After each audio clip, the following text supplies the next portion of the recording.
Merci de nous faire confiance pour vous informer. Le sommaire de ce 19h30 de Congo 26 Télévision.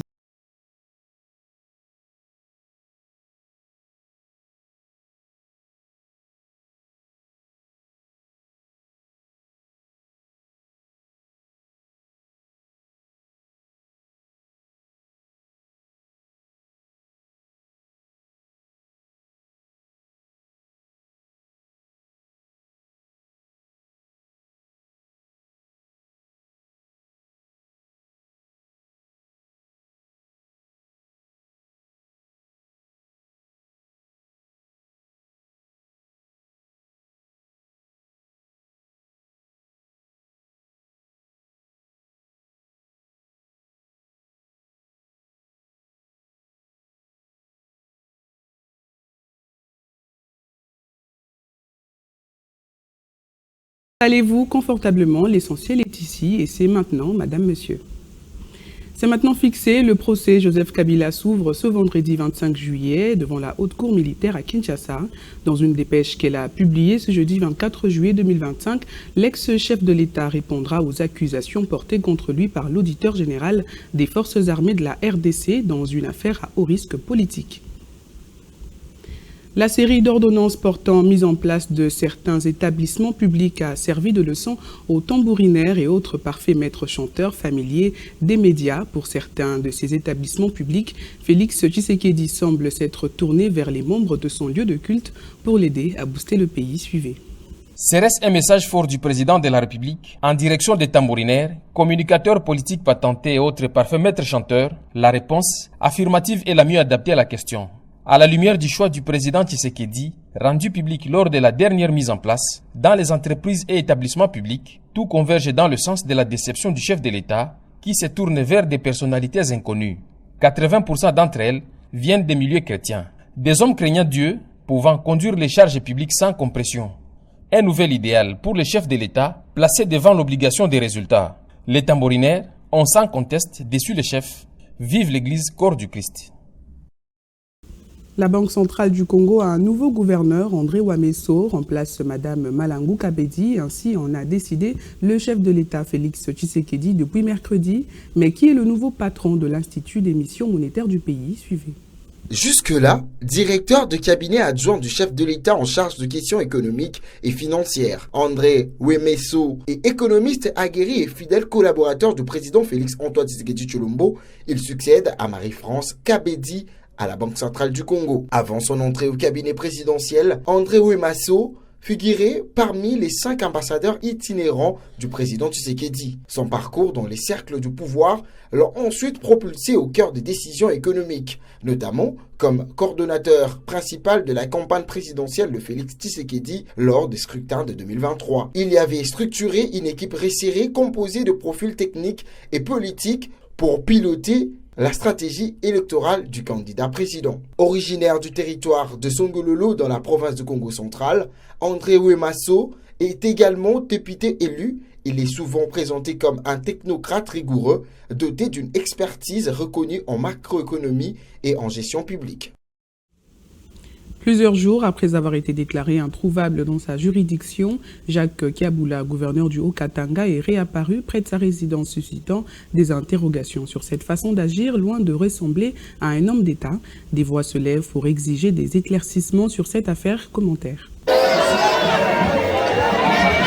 Porté disparu depuis un moment, Jacques Kiaboula a fait une réapparition surprise devant sa parcelle en train de saluer la foule. Le gouverneur du Haut-Katanga, déclaré introuvable à Lubumbashi, chef-lieu de sa province, comme ailleurs, a défrayé la chronique. De multiples questions sur sa disparition ont poussé les autorités à alerter la DGM. À titre de rappel, la coïncidence des faits a été que le gouverneur a été attendu à Kinshasa sur invitation de sa hiérarchie après son meeting controversé du 30 juin à Lubumbashi devant une foule immense. Constatant son absence prolongée et envie d'assurer la continuité des charges publiques, l'autorité de tutelle a pris soin de désigner comme intérimaires les vice-gouverneurs de province. Une préoccupation cependant avec la réapparition du gouverneur, quelle pourrait être la suite du dossier.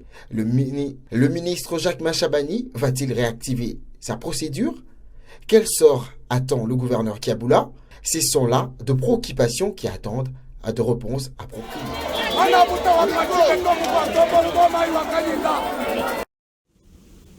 Les élections municipales et urbaines auront lieu le 9 octobre prochain sur l'ensemble du territoire national. L'annonce a été faite dans un calendrier de la Commission électorale nationale indépendante de la République démocratique du Congo, publié mardi dans la soirée. Ces élections concerneront les conseillers urbains, les maires et maires adjoints, ainsi que les bourgmestres et bourgmestres adjoints. Selon la CENI, l'opération de réception et traitement des candidatures ira du 15 au 28 août prochain. Puis s'en suivra la tenue de ces élections le 9 octobre et la publication des résultats définitifs le 26 octobre de cette même année. Le procès Moutamba devant la Cour de cassation a connu sa deuxième audience mercredi 23 juillet. Accompagné de ses avocats, l'ancien ministre de la Justice a clamé son innocence. Selon lui, il s'agit d'un acharnement judiciaire alors que les fonds alloués à la construction d'une prison à Kisangani se trouvent à la banque. D'entrée de jeu, la Cour a rejeté les préalables soulevés par la défense des Constant Moutamba, ouvrant ainsi le débat sur les questions de fond. L'ancien ministre n'a pas tardé de crier à un acharnement juridique au moment où le marché de construction d'une prison à Kisangani préalablement soumis au Conseil des ministres a été approuvé par la Première ministre. Selon lui, les 19 millions pour lesquels il est poursuivi sont bel et bien à la banque. Il n'a jamais pris un seul dollar. À se demander si le tonitruant ancien garde des Sceaux va vraiment s'en sortir. La question demeure entière dès lors qu'il est poursuivi pour tentative de détournement des deniers au regard de la procédure qui entoure le décaissement envisagé des fonds publics. Les réserves internationales ne font que s'accroître dans les coffres de la République démocratique du Congo, détenues par sa banque centrale, mais sans un impact sur l'économie réelle du pays. Le réserve international du Congo-Kinshasa se sont situés au 17 juillet 2025 à 7 741 millions de dollars, représentant presque 3 mois d'importation de biens et services sur les ressources propres du gouvernement congolais. À la fin de l'année 2024, elle s'élevait à 6 135 millions de dollars américains et correspondait à 14 semaines d'importation de biens et services. C'est ici le lieu de souligner que les réserves internationales d'un pays remplissent plusieurs fonctions cruciales pour sa stabilité économique et financière. Elles servent principalement à maintenir la stabilité du taux de change, à faire face à des déséquilibres de la balance de paiement, à gérer des crises financières et à soutenir le politique monétaire. En d'autres termes, elles agissent comme un coussin de sécurité pour le pays face aux chocs économiques externes et internes. Cependant, les réserves de change devraient, pour un pays comme la République démocratique du Congo, aussi être utilisées pour financer des projets de développement ou dans des interventions économiques spécifiques susceptibles de créer de la croissance dans le pays en a besoin. Sur le marché de change, au 18 juillet 2025, le taux de change du franc congolais s'est établi à 2876 francs congolais, le dollar américain à l'indicatif et 2890 francs congolais au parallèle. Comparativement à la semaine précédente, la monnaie nationale s'est légèrement dépréciée de 0,06% sur le marché interbancaire et 0,12% sur le marché parallèle. En cumul, depuis janvier 2025, le franc congolais a perdu 1,08% de sa valeur sur le marché officiel et 0,82% sur le marché parallèle. Le changement de saison secoue plusieurs personnes depuis quelques semaines à Kinshasa, notamment les enfants victimes de certaines maladies. Quelles précautions pour se mettre à l'abri? Tentative de réponse avec un professionnel de santé dans ce reportage réalisé par Donen Bouilly et Tony Nzolameso. La saison sèche, environ 3 mois d'absence de la pluie, du moins dans la partie ouest du pays, n'affecte pas seulement la terre et sa végétation, mais elle exerce aussi un impact direct et indirect sur la santé animale et humaine. Un état souvent sous-estimé dans certaines familles. Dans plusieurs hôpitaux et centres de santé, les consultations augmentent depuis le début de cette saison.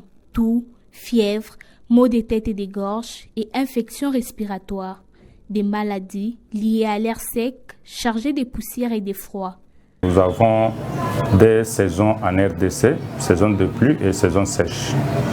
La saison de pluie prend un temps. Dès que nous avons une saison sèche, il y a aussi changement brusque et brutal du climat. Nous avons beaucoup de froid, nous avons aussi trop de poussière. Ce sont les deux éléments-là qui sont vraiment à la base de beaucoup de maladies que nous observons pendant la saison sèche. Face à ces risques, des résolutions simples sont recommandées. Adopter une alimentation saine et équilibrée, opter un style vestimentaire qui nous met à l'abri du froid. Il est crucial en RDC de se protéger avec notre habillement. On peut se couvrir normalement, on peut boire beaucoup d'eau, on doit éviter les aliments froids. On aussi des masques pour éviter des poussières. C'est ça parmi les éléments ou bien parmi les précautions à prendre. C'est-à-dire on doit s'habiller normalement ou bien se couvrir, surtout chez les petits enfants qui ont encore une immunité un peu basse. Avec les froids, ça va encore accentuer cette baisse de l'immunité. Les enfants, les personnes asthmatiques et âgées sont les plus touchés. Il est conseillé de respecter à la lettre les recommandations du spécialiste de santé. Ainsi se boucle cette édition. Je vous rappelle ces grandes